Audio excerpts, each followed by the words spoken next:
Hello everyone. I would like to talk about business culture in China and Sweden. There are a number of common elements in these countries, but there are also many differences. It's worth discussing and analyzing them, and I hope that after my presentation you will be more aware how to behave in these countries. In China, the observance of etiquette and customs is of great importance, so it would be useful to familiarize yourself with them. First of all, it's worth remembering that the Chinese prefer to work through intermediaries to make sure of the reliability of your company. They prefer not to contact directly.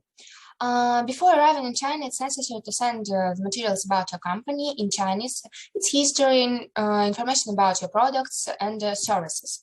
Business relationships are built formally, don't involve close contact.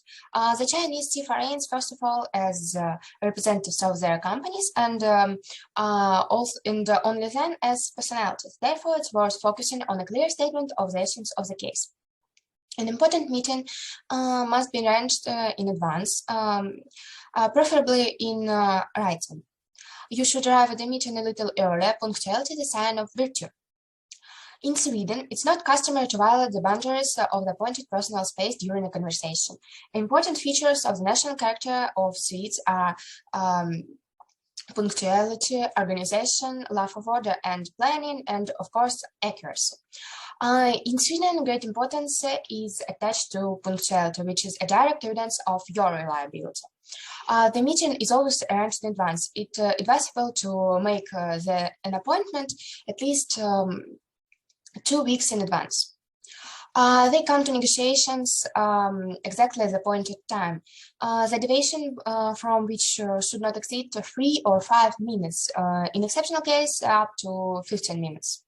Being late for a meeting is regarded as impolite and disrespectful to partners. It's also not customary to come to negotiations long before the appointed time. An acceptably early appearance may be interpreted as self-doubt and extreme interest in a meeting and contracts, which may also not have a good effect on your business relationship. It's matter of honor in business for both Swedes and those who work with them to follow the words previously spoken.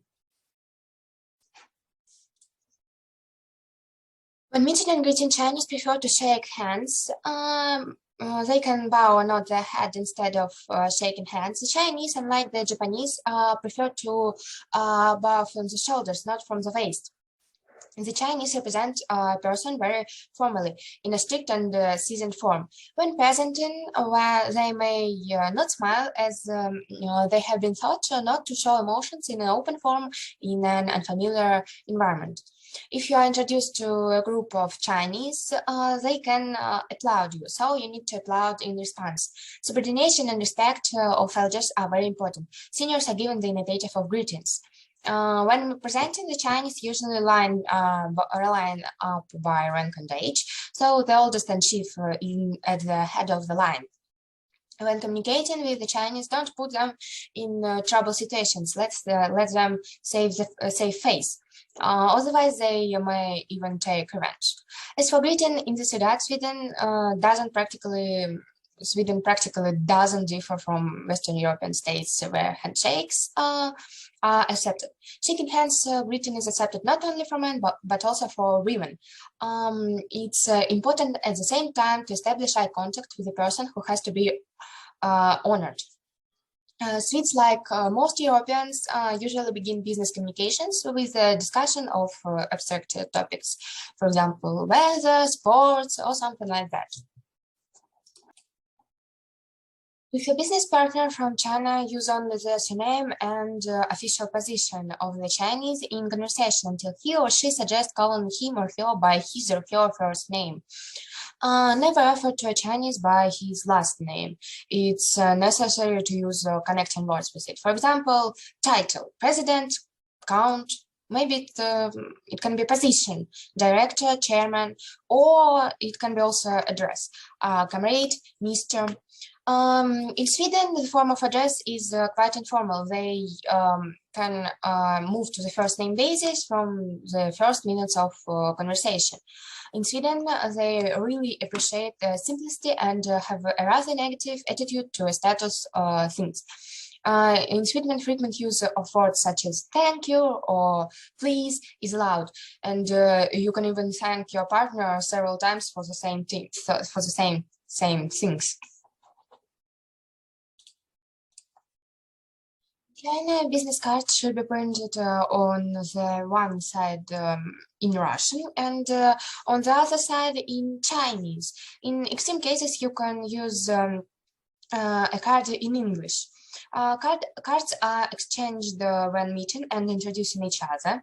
It's customary to submit and accept the card with a slight bow or tilt of the head and with two hands. The rules of etiquette in Sweden involve the exchange of business cards during conversation with a potential business partner. It's customary to apologize for the absence of the card, and the promise to send a business card at the first opportunity should be kept. People who have exchanged cards don't treat each other as strangers, even if the previous meeting lasted only 2 minutes. Next time you will be differently be marked.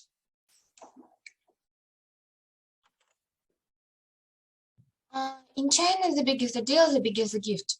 They are given at the end of negotiations. Gifts should be packed simply, preferably in red and gold. If it's possible, you should avoid white color. And number 4, when handing a gift, hold it both hands. Don't unwrap it immediately after receiving it.